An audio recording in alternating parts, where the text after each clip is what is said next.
Hello viewers, उम्मीद करते हैं आप सब खैरियत से होंगे। कार्लोस उस्मान के पिछले दिखाए जाने वाले एपिसोड के अंदर आपने देखा था कि ओलफ और ओक्तम बे के साथ साथ फ्रीक का भी खात्मा हो जाता है और इसके साथ चेरकोताय भी जख्मी हो जाते हैं।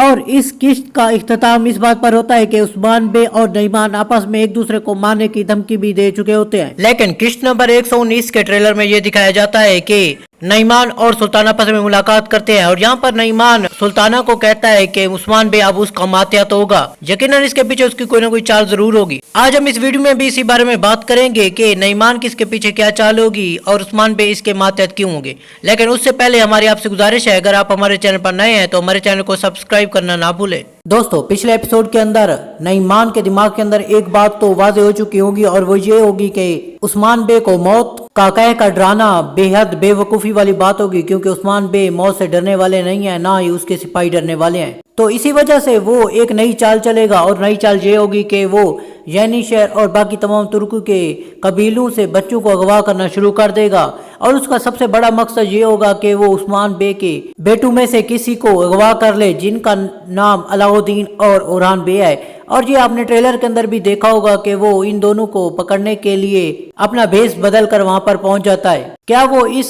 अमल में कामयाब हो पाएगा या नहीं हो पाएगा, ये तो बात की बात होगी। लेकिन हमने ट्रेलर के अंदर ये भी देखा था कि उस्मान बे मंगोलों के खेमे में जाते हैं जहां पर नईमान और उस्मान बे का दोबारा से आमना सामना होता है। वहां पर उस्मान बे अपनी तलवार ऊंची करके ये कहते हैं कि वो आपसे नईमान मंगोल कमांडर के अंडर काम करेगा और उसकी तलवार नईमान के लिए चलेगी। अब सोचने वाली बात यह है कि क्या उस्मान बे ये सच कह रहे हैं, क्या वो इनके अंडर हो जाएंगे या फिर इसके पीछे कोई ना कोई चाल होगी। दोस्तों, ट्रेलर नंबर 2 में बहुत सारी चीजें वाज़ेह तो हो जाएंगी, लेकिन हम यहाँ पर एक प्रेडिक्शन करना चाहेंगे और वो ये है कि इसके पीछे यकीनन उस्मान बे की कोई ना कोई चाल छुपी होगी, जिसकी मदद से वो नईमान को शिकायत देंगे और अपने तमाम कबीलों के बच्चों को दोबारा से रिहा करवा लेंगे।